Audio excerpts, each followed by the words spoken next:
10 million single sales, 6 million albums, 10 top 10 UK singles. Jimmy, it's an absolute pleasure to get to chat to you at last. Thank you very much for having me. How are you? I'm really good, thank you. Super excited about speaking to you.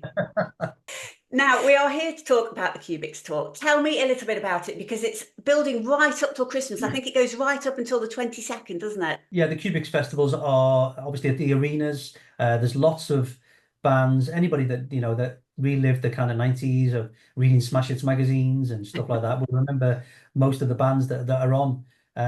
It's been 25 plus years since we've been doing Smash Hits tours and all that kind of stuff. So it's a night really where everybody can kind of leave everything at home, get everybody together, let your hair down, and just kind of go. I remember that song. I was reading it. I was reading a magazine and posters were on the wall and this is what we're doing at this age, whether it was, 15, 16 years old. But yeah, it's a reminiscent night. Sounds fantastic. But it's not just you guys, is it? You've got a whole host of people. You've got Five, you've got E17, you've got Venga Boys. Yeah, it's going to be amazing. It's we're all very lucky that we've got huge hits that people will remember. And obviously it's enjoyable for us as well. And I know obviously we're coming and performing, but we actually really enjoy it as well. It's to see people still paying, good money to come out and relive those memories of, live and kicking and seeing you on Top of the Pops or whatever it was. It's incredible to know that the support's still out there. And, as I say, we enjoy it as well. Do you guys actually all get on? When you meet up with Five and Scott and people like that, is it really cool to see each other or, have you spent too much time with each other in the past? No, I think as I said, we've all known each other for a long, long time, and for some of us, we have great relationships in the way that the likes, Peter Andre, obviously, and Princess and Junior, my daughter who's 18, obviously they've known each other since they were 7, and we have conversations about, how's the school runs, how's the parenting, blah, blah, blah. So it's great to have that conversation and just ask how the family is and we've had great relationships the whole time. And some of the bands, Five, and obviously, the wives come along, and all the wives know each other. They all kind of get on, and yeah, it's amazing. It's amazing for us, and we're very lucky that we still get to do it. Have you actually started rehearsals for this? Do you still need to rehearse these days, or do you just know what you're doing and just kind of have a quick chat and you know what it's gonna be like?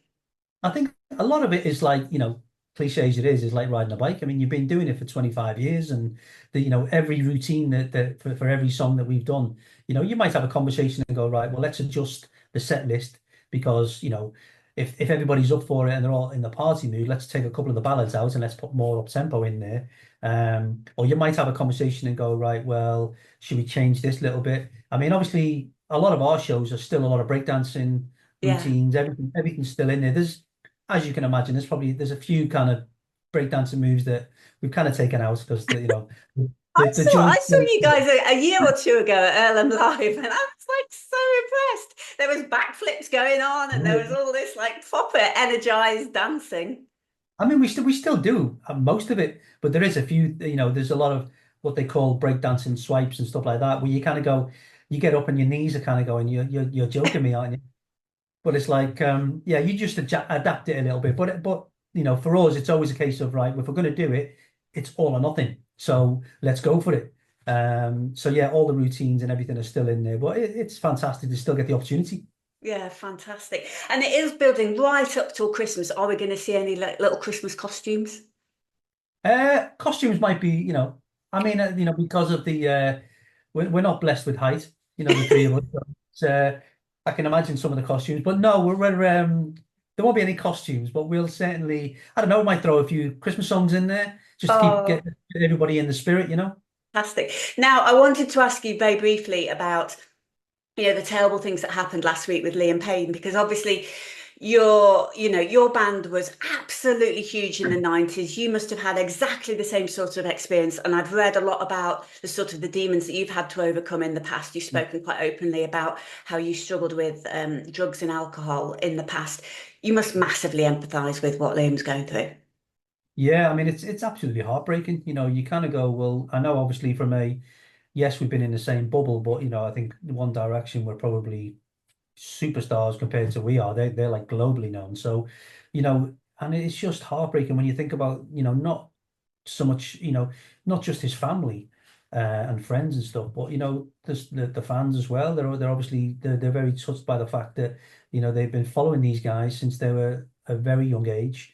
And the frustrating thing is, there's a lot of information and a lot of hearsay that's coming out about what's happened, and it's not for us to judge. But at the same time, you're trying to you can't help but try and get your head around it and think, well, why would he be led up to his room and left there, when he's kind of going through this mental breakdown or whatever it is that's going on.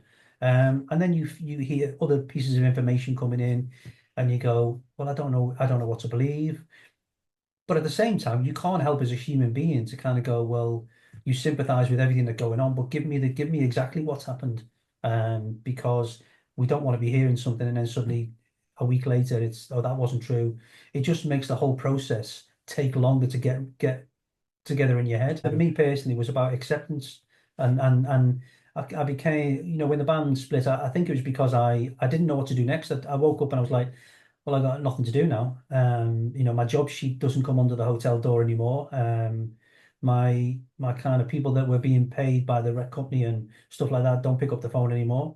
And just stuff like that, the buzz of being constantly on stage, constantly being adored, your ego being boosted all the time, suddenly gone. And then you kind of go, well, I don't know. So I kind of, turn to drink and drugs and depression. And as you say, I've spoken openly about it anyway, but it's hard, the music business is very kind of tough and very ruthless when you've been given that height and then, suddenly it's taken away from you. You've Yeah. then got to try and get yourself ahead, get your head around it, but also at the same time come out the other end with a bit of sanity, Yeah. because you can people are in you're locked away, turning to drink and all the rest of it.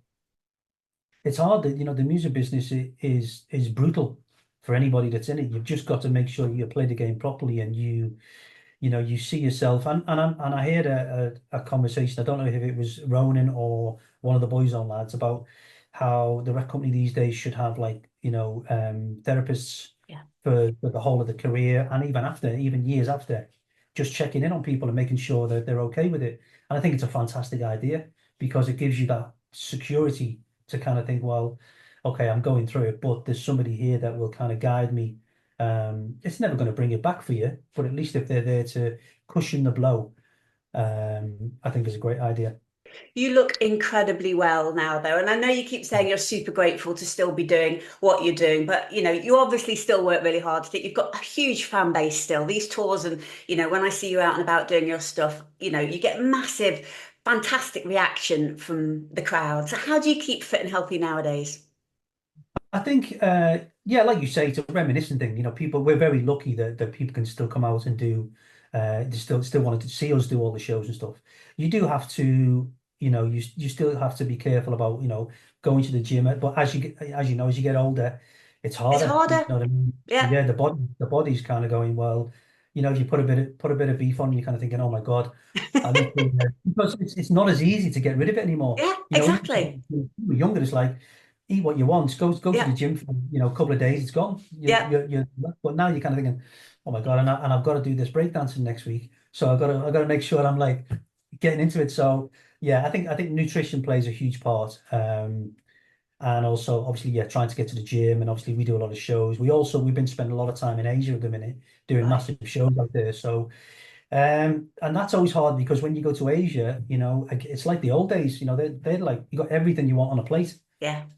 Temptation's always there, but you're just thinking, I've got to be strict, I've got to be good. I know I've got this tour coming up. So I spoke to Gary about it, Gary Barlow with the tours and stuff, and it's like because he likes his food and he'll tell you quite openly, but Yeah. it's just hard when you've got Yeah. stuff coming up, thinking, oh my God, I'd love to eat that apple pie, but I won't. Jimmy, remind us why you're suddenly so popular again in Asia. Is it to do with the record that you wrote? Yeah, so I many years ago I wrote a song called "I Do" for my wife for our wedding day, and in all honesty, it was never written as a single. I wrote it and just kind of had it there. It was initially so that we could walk down the aisle to it, Oh, and then we put it on a greatest hits album that we had out. We just literally put it on as an album track. Never really put any good production on it. We just put it on, and then randomly we went to Vietnam for one gig, and they said, "Oh, you're doing I do." I'm like, "No, I never done it. We never released it." Anyway, they said, "You've got to do I do." So the minute I started singing it, the whole place just sang, and I was like, "Hang on, Wow, what's going on here?" So we officially released it with a Vietnamese artist, and it's blown up. We've probably a year and a half. We've done 7, 8 shows over there. that's Just amazing. Yeah. it's incredible. We're very lucky that we can still release music and do big shows over there. Fantastic. So this arena tour that's just before Christmas, I think it's Hull, Leeds, Newcastle, what was the other one? Aberdeen, was it? It's all up Yeah. north, I remember. It's amazing. It's as I say, we're very lucky to still be doing arenas. I mean, we do a lot of other shows that we do, more intimate ones, whether it's our tours or it's, shows on our own. But to still be able to do arenas with a lot of other acts is fantastic for us. I mean, it's to know that, whatever it is, 10, 12,000 people have paid tickets to come in and relive those kind of days is incredible for us. Fantastic. And before I go, I know it's a little bit early, but I'm going to start asking people this in their interviews. How will you spend Christmas this year? I'm very obviously my life has changed a lot. I'm obviously married, 2 kids now, so I'm very family orientated. I love to be, and I love Christmas. Christmas is my favorite time of year. But I do like to be home, just doing the normal stuff, making dinner, having people around, put the fire on. And I know that sounds really kind of cliche, but when you spend most of your life flying around the world, Yeah, being on planes and being in different countries, that I'm just like I'm quite happy to be at home now. I'm kind of done, which I suppose really just makes me, you're getting old now.